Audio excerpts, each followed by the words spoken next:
प्रेमानंद जी महाराज कहते हैं कि जीवन में अगर सुख है तो ज़्यादा प्रसन्न ना हो और अगर दुख है तो निराश ना हो, क्योंकि ये सब क्षणिक है। लेकिन ये भी सत्य है कि संसार में जिसने प्राणी रूप में जन्म लिया है वो इन दुखों को झेलता है। यहाँ तक कि हमारे परमात्मा ईश्वर भगवान वो भी इन दुखों से दूर नहीं रहे। कैसे, आइए बताती हूँ।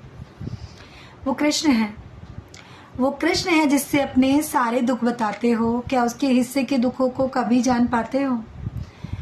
वो जन्म से पहले जिसकी मृत्यु की तैयारी थी, वो जन्म होते ही खुद से दूर भेजना जिसके माँ बाप की लाचारी थी, वो अनगिनत किए षड्यंत्रों के प्रहार, वो बालकपन में गए झेलते कई वार पे वार, वो मटकी तोड़ माखन खाने वाला नटखट सच्चाई को छिपा के करता था काम झटपट, वो गैया चराई, वो झूले झुलाए, वो समंदर में जाके गेंद बाहर लाए, गोपियों को वंशी की नई धुन सुनाए, कालिया के फन पे नाच के दिखाए, वो घनघोर वर्षा से गोकुल वासियों को बचाएं, वो कनिका पे अपनी गोवर्धन पर्वत उठाएं, वो बचपन से इतने भार झेलते गए, वो भी संसार के दुखों से खेलते गए।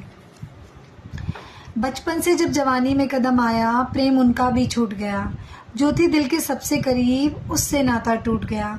पहले देवकी वसुदेव फिर राधा से दूर हुए, झेले सारे कष्ट विरेखे वो भी थे मजबूर हुए, कर्तव्य के पथ पर आगे बढ़ते गए, रिश्तों की नफरत में सूली चढ़ते गए।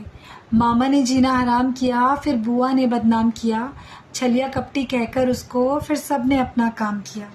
भाई की जुदाई द्रौपदी का चीर हरण देखा, बड़े बड़े योद्धाओं का युद्ध क्षेत्र में मरण देखा। देखी उसने धर्म और अधर्म की लड़ाई, देखी उसने धनुष पर प्रत्यंचा की चढ़ाई। सखा बने सारथी बने बने धर्म गुरु, सब कुछ सही करने के प्रयास करे शुरू। धर्म को बचाने को अपना प्रण निभाया, फिर भी हिस्से पाप और श्राप ही आया। छोड़ा वो गोकुल नंदगांव वो मथुरा, बरसाने वाली का साथ छोड़ दिया। हस्तिनापुर को बचाया, पांडवों को उनका हक दिलाया, संसार को गीता सार का वरदान दे दिया। इतना कुछ देने पर भी उनको कुछ नहीं दिया, द्वारिका नगरी को भी श्राप ने डुबो दिया। तीर से घायल वो भी हुए, प्राण उन्होंने भी त्यागे, उन्हें भला करके भी भलाई न मिली, क्या वो भी थे अभागे। संसार में हम क्या ही दुख पाते हैं, संसार में हम क्या ही दुख पाते हैं, माधव तो सारी रचना खुद सह के जाते हैं। पृथ्वी के हर प्राणी का दुख उन्होंने झेला है, थोड़ा रुक फिर चल, ये जीवन एक मेला है। अकेले आए हैं अकेले जाएंगे, थोड़े थोड़े दुख सबके हिस्से आएंगे। जो नाम जप के जाएगा वो कृष्ण का हो जाएगा। इस संसार में दुख झेलने वो इस संसार में दोबारा नहीं आएगा।